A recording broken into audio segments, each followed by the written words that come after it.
Immortal ruler, அழிவில்லா தலைவர், அழிவில்லா ஆட்சியாளர், கல்கி, மகதி, இதுபோன்று இன்னும் பல்வேறு பெயர்களில் சத்தியத்தை, தர்மத்தை நிலைநாட்டப் போகும் அந்த நல்ல சக்திகளின் அரசனை தேடிக்கொண்டிருக்கும் இக்குழுவில் பயணிக்கும் அனைத்து சகோதர சகோதரிகளுக்கும் எனது அன்பான வணக்கத்தை தெரிவித்துக் கொள்கிறேன்.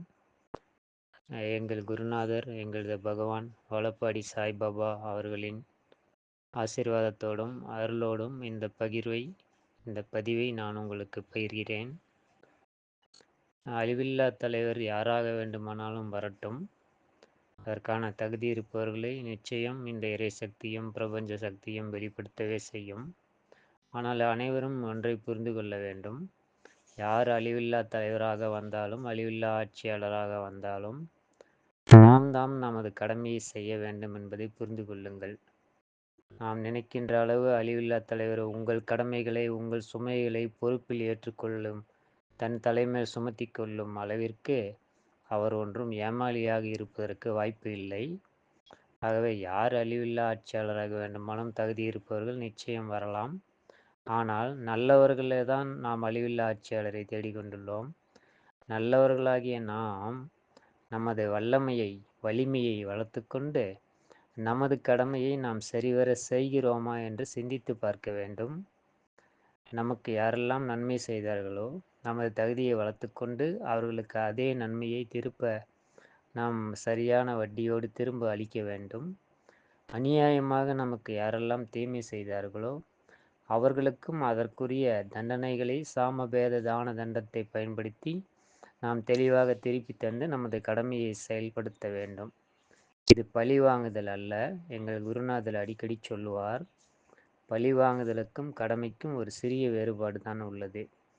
நியாயம் அவர்களிடத்தில் இருந்து நமக்கு அவர்கள் ஒரு தீங்கிழைத்தால், துன்பப்படுத்தினால், அப்பொழுது நாம் அதை திருப்பி செலுத்தினால் அதற்கு பெயர்தான் பழி வாங்குதல். நியாயம் நம்மிடத்தில் இருந்து ஒருவர் நம்மை அநியாயமாக துன்புறுத்தினால் நாம் அதை திருப்பி செலுத்தவில்லை என்றால் நாம் கடமையை செய்ய தவறிய நபர் என்பதை புரிந்து கொள்ள வேண்டும்.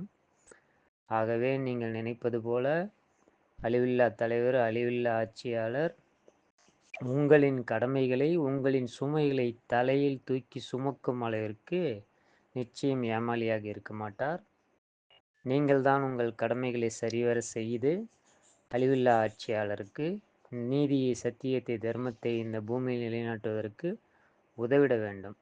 நீங்கள் அவரவர் கடமையை சரியாக, நன்மைக்கான நன்மையையும் சரி, தீமைக்கான தீமையையும் சரியாக அவரவர் மகாபாரதத்திலும் அவரவர் ராமாயணத்திலும் கடமையை சரிவர செய்தாலே இந்த பூமியில் சிறிது சிறிதான சத்தியமும் தர்மமும் வெற்றி பெற்று மாற்றம் நடக்க ஆரம்பித்துவிடும். எனவே அதில் நாம் கவனம் செலுத்த வேண்டும். மேலும் இன்னொரு விஷயம் இங்கே போய்கொண்டுள்ளது. இந்த செத்தார் எழும் விடயம் பற்றி மிகப்பெரிய ஆர்குமெண்ட் ஒன்று நடந்து கொண்டுள்ளது. எங்களது பகவானிடம் இதற்கான விளக்கம் நாங்கள் கேட்டபொழுது அவர் கூறியதை நான் சுருக்கமாக சொல்கிறேன். இந்த பூமியில் எதை வேண்டுமானாலும், பூமியில் என்பதை விட இந்த மொத்த பிரபஞ்சத்திலும் எதை வேண்டுமானாலும், எதுவாக வேண்டுமானாலும் மாற்றம் இயலும் எனும் அனைத்துமே பஞ்சபூத தன்மையில் தான் இயங்கிக் கொண்டுள்ளது. ஆனால் அதற்கான நுட்பமும் அதற்கான சிஸ்டமும் டெக்னாலஜியும் நமக்கு தெரிய வேண்டும். அது தெரியாத வரைக்கும் நம்மால் அது இயலாது என்று நாம் கூறிக்கொண்டிருப்போம். இன்னும் பல கோடி ரகசியங்கள் இந்த பூமியில் உள்ளன. நம் ஓரளவு ரகசியங்களை இந்த பிரபஞ்சமே சில மனிதர்களை தேர்ந்தெடுத்து வெளிப்படுத்தி அதை நாம் அனுபவித்து கொண்டுள்ளோம். நன்றாக புரிந்து கொள்ளுங்கள். இதை அறிவியல் ரீதியாக கூற வேண்டுமெனில் கூட அணுக்களை ஆக்கவோ அழிக்கவோ முடியாது. ஆனால் ஒரு வகை அணுவை இன்னொரு வகை அணுவாக மாற்ற மட்டுமே இயலும். இதுதான் அணு கொள்கை. அந்த வகையில் ஒரு வகை ஆற்றலை இன்னொரு வகை ஆற்றலாக எப்பொழுதும் மாற்ற முடியும். இதுதான் நிதர்சனமான உண்மை. எதை வேண்டுமானாலும், எதுவாக வேண்டுமானாலும் மாற்ற முடியும். இதில் உயிரற்ற பொருள், உயிருள்ள பொருள் எல்லாம் கிடையாது. ஆனால் அதற்கான நுட்பமும் நமக்கு தெரிய வேண்டும். செத்தார் எழும் விடயம் கூட நடப்பதற்கு எதை வேண்டுமானாலும், எதுவாக வேண்டுமானாலும் மாற்ற முடியும் எனும் பொழுது அதுவும் நடப்பதற்கு வாய்ப்பு உள்ளது. ஆனால் அதற்கான நுட்பம் நமக்கு தெரிய வேண்டும். அதற்கான சிஸ்டம் நமக்கு தெரிய வேண்டும். அது எப்பொழுது வெளிப்படுகிறதோ அப்பொழுதுதான் வெளிப்படும். இன்னும் பல கோடி உண்மைகள் இந்த பிரபஞ்சத்தில் உள்ளன.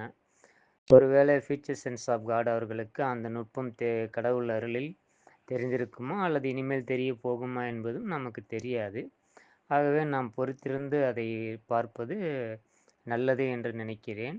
பார்ப்போம், அவர் கூறுவதில் அந்த நுட்பம் தெரிந்து கூறுகிறாரா அல்லது இனிதான் இறைசக்தி அவருக்கு தெரிய வைக்கப் போகிறதா என்பதை நாம் பொறுத்திருந்து பார்ப்போம். வீணாக நமக்குள் சண்டை சச்சரவுகள், ஏனெனில் சத்தியத்தை தர்மத்தை பாதுகாக்கத்தான் அனைவரும் முயற்சித்து கொண்டுள்ளோம். அந்த சத்தியத்தை தர்மத்தை பாதுகாக்கும் ஒரு வழிகாட்டி தலைவனாக நமக்கு வரமாட்டார்களா? இந்த பிரபஞ்சத்தில், இந்த பூமியில் நல்லவர்கள் நிம்மதியாக வாழ முடியாது என்ற இயக்கத்தில் தான் நாம் அனைவருமே தவித்து கொண்டிருக்கிறோம். அதை நாம் புரிந்து கொள்ள வேண்டும். அதான் மீண்டும் எங்கள் குருநாதர் கூறியது என்னவென்றால், அதான் எதை வேண்டுமானாலும் எதுவாக வேண்டுமானாலும் இந்த பூமியில் மாற்ற முடியும். ஆனால் அதற்கான நுட்பம் தெரியும் வரை நாம் காத்திருக்கத்தான் வேண்டும். அதை நாம் புரிந்து கொள்ள காத்திருப்போம். இந்த செத்தாரவன விடயத்திற்கு ஒரு முற்றுப்புள்ளி வைப்போம். நமது அறிவு சிற்றறிவு தான். பேரறிவு அண்ட சராசரங்களையும் மீற்றிக் கொண்டுள்ளது. பேரறிவை சிற்றறிவால் நிச்சயம் கணக்கிட இயலாது என்பதை நாம் மீண்டும் மீண்டும் புரிந்து கொள்ள வேண்டும். அதே போன்று அழிவில்லா தலைவர், அழிவில்லா ஆட்சியாளர் யாராக வேண்டுமானாலும் வரட்டும், நாம் நமது கடமையை சரிவர செய்கிறோமா? நமது மகாபாரதத்தில், நமது ராமாயணத்தில் நன்மைக்கு திருப்பி செலுத்த வேண்டிய நன்மையையும், தீமைக்கு திருப்பி செலுத்த வேண்டிய தீமையையும் செய்கிறோமா? தீமை என்று நான் கூறுவது அதன் கடமை. அதாவது நியாயம் நம்மிடத்தில் இருந்து அநியாயமாக ஒருவர் துன்புறுத்தினால் அதை திருப்பி செலுத்தும் கடமை. அப்படி புரிந்து கொள்ள வேண்டும். பழிவாங்குதலாக நீங்கள் புரிந்து கொள்ளக்கூடாது. இதில் நாம் கவனம் செலுத்தினால் மிக நல்லது என்று நினைக்கிறேன். அழிவில்லா ஆட்சியாளர் யார் வேண்டாலும் வரட்டும். எந்த இனம், மொழி, நாடு, ஜாதி, மதம், எந்த நாடு எதிலிருந்து வேண்டுமானாலும் வரட்டும். அது நமக்கு முக்கியமல்ல. அவர் மிகச்சிறந்த வழிகாட்டியாக நமது விழிப்புணர்வை, நல்லவர்களாகிய நமது விழிப்புணர்வை அதிகப்படுத்தி நம்மை மேலும் மேலும் வலிமைப்படுத்துகிறார் என்பதை மட்டும்தான் நாம் கவனத்தில் கொள்ள வேண்டும். அந்த விழிப்புணர்வை நாம் இப்பொழுதே அடைந்துவிட்டால் மிக நன்றுதான். எல்லாம் வல்ல இறையருள் காத்தருளும். அனைவருக்கும் நன்றி, வணக்கம்.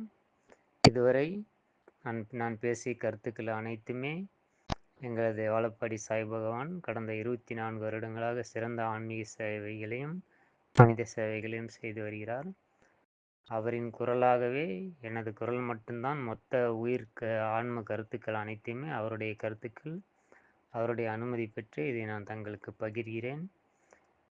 இந்த அழிவில்லா தலைவர் யூடியூப் சேனல்களை நடத்தி கொண்டிருப்பவர்கள் வேண்டுமானால் சில விளக்கங்கள் வேண்டுமென நீங்கள் நினைத்தால், உங்களுக்கு இந்த பதிவு பிடித்திருந்தால் உங்கள் யூடியூப் சேனல்களில் இந்த பதிவை நீங்கள் வெளியிடுவதற்கு, பகிர்வதற்கு நான் மனப்பூர்வமாக ஒத்துழைக்கிறேன். உங்களுக்கு உரிமை தருகிறேன்.